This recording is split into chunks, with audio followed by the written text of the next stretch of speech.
G'day everyone, welcome to another update video from lovely Tasmania. One of the few times that we have a blue sky. I seem to only do these when we actually get a little bit of blue sky, which is nice. We're currently at Swim Cart Beach on the Bay of Fires, and as you can see behind me, what a lovely, lovely place. In this video, we start off at a play, The Ship That Never Was, and some good homeschooling for the kids, learning about our convict history. We follow up on the schooling with a Gordon River cruise, where we look at Sarah Island, Hell on Earth, as it was known back in the day, and the World Heritage Area, the cool temperate rainforests that cover off on a lot of southwestern Tasmania. And that you can cruise through, and we do. We cruise through on the red boat out of Strawn. From there we go to a wonderful campsite on a lake at Lake Brady before heading down to South Cape and taking a long walk down to South Cape Bay to be the southernmost people in Australia, which is pretty cool. After that we cruise on over to Bruny Island and spend a week putting all of the calories back on that the walks took off us, and enjoying both the food and the scenery there on Bruny Island. Hopefully you enjoy it, and we'll catch up with you soon. Cheers.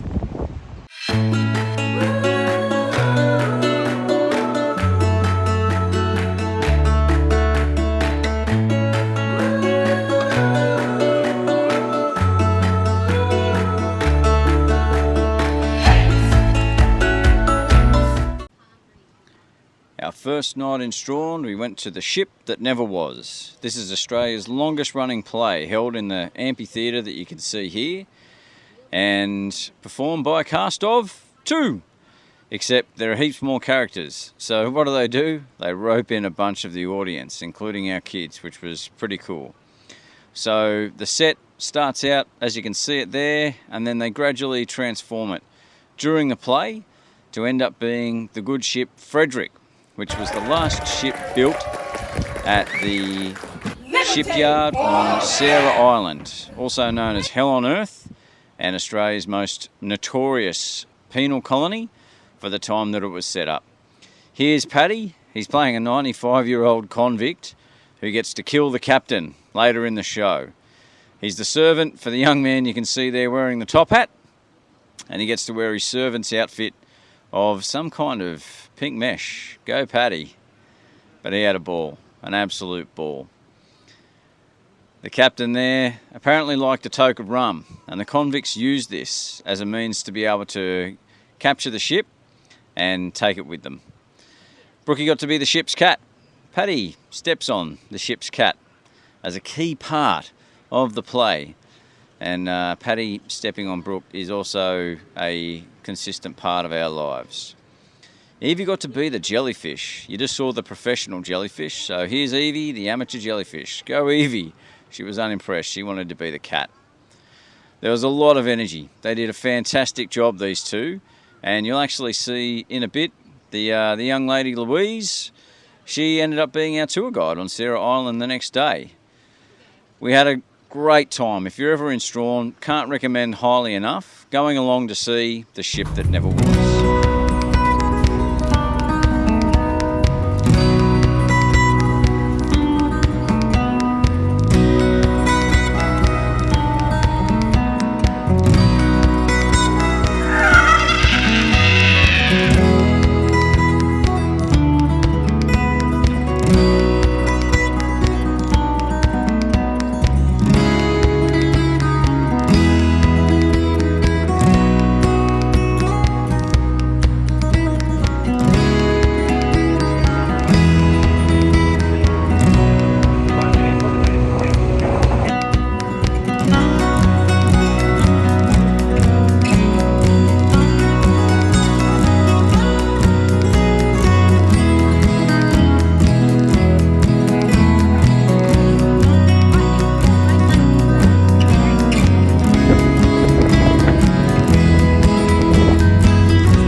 Alright, here we go.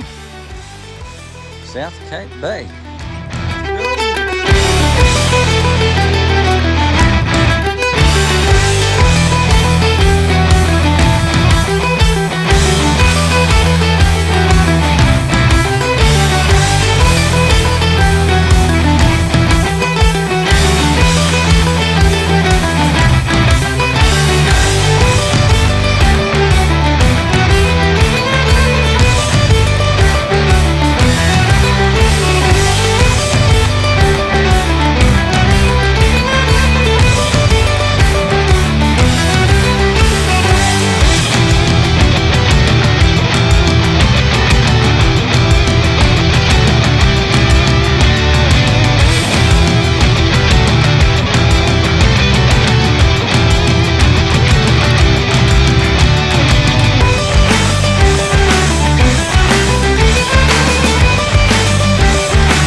Here we are.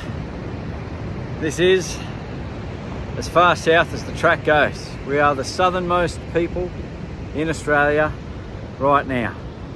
Standing here at South Cape Bay. And actually, if I just turn this way slightly, that headland just there, that is the southern tip of Australia. You can't walk out there. This is as far south as you can get. So I'm standing here looking north right now, and everybody in Australia is that way. It's a pretty awesome feeling.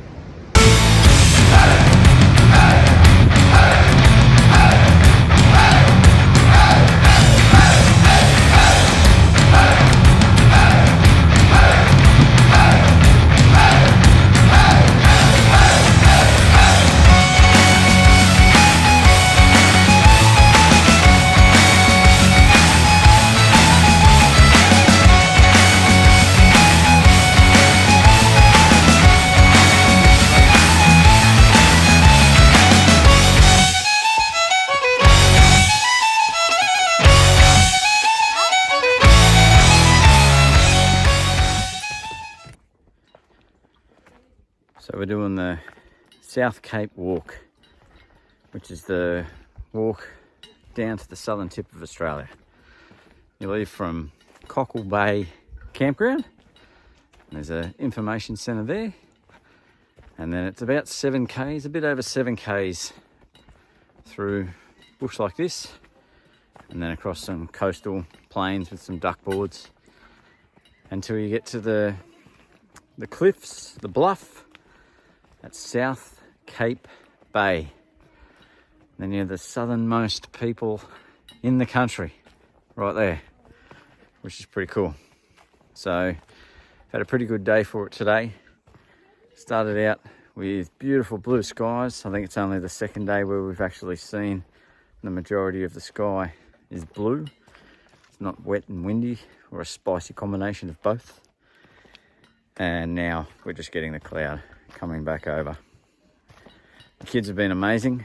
Took us a little while to get them motivated to crack on, but we got there in the end. So we're actually just on the way back now. We've got about a K to go, and then we'll be back for some well-deserved refreshments and some snacks at the end. But well worth the walk. Here we are. We've been to the northern end, now we've been to the southern end, and we've got the east and the west to go. Having a great time on our adventure.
the ice cream.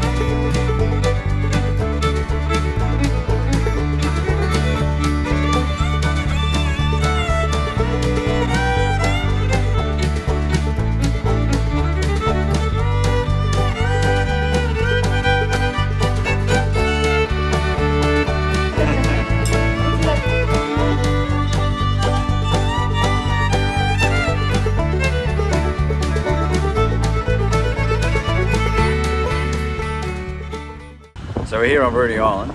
Check this out.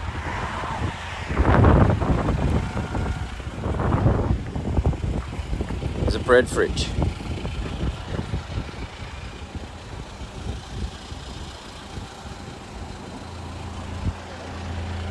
So they just bake it and leave it in the fridge. And you come along, and in theory it's got prices, but in practice you can pay whatever you want. What an amazing community.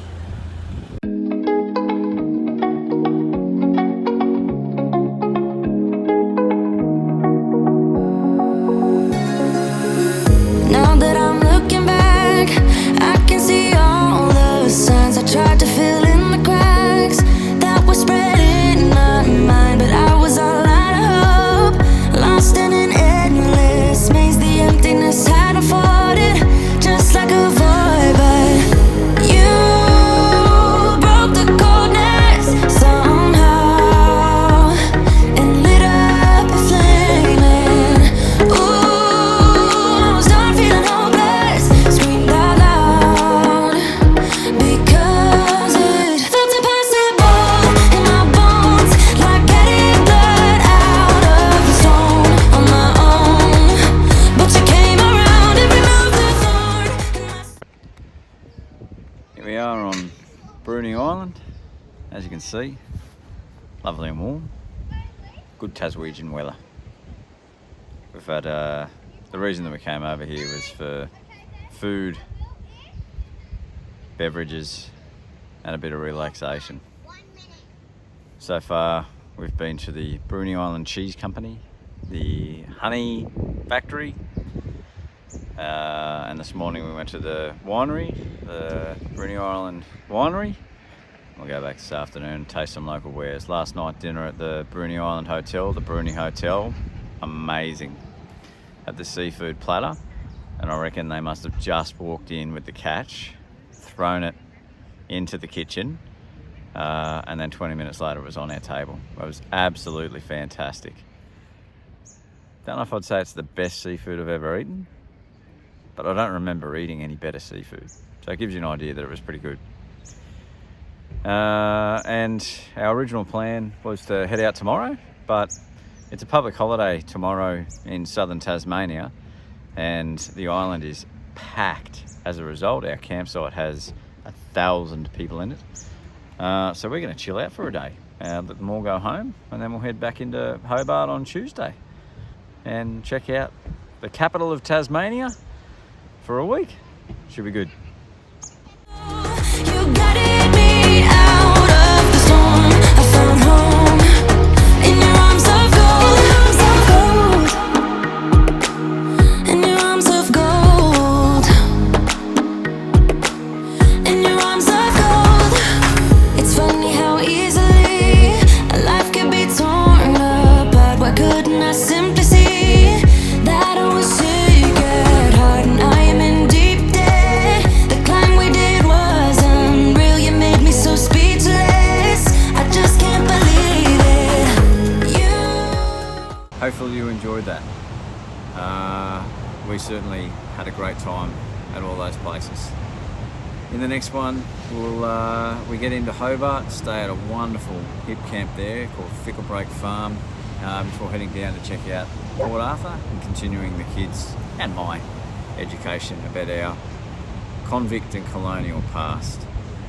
Check out the Tasman Peninsula, and then we come here, the wonderful Bay of Fives. We're having a ball in Tasmania. If I had to sum up Tasmania in 5 words: stunning, stunning, stunning, shit weather. We can't see it there, but we've got the clouds rolling in to cover off on this blue sky that you can see behind me. And tonight we're going to have some more rain and some storms. But for now, enjoying the wonderful weather, enjoying beautiful Tasmania, and we'll catch you all soon. Cheers. Who broke the coldness? So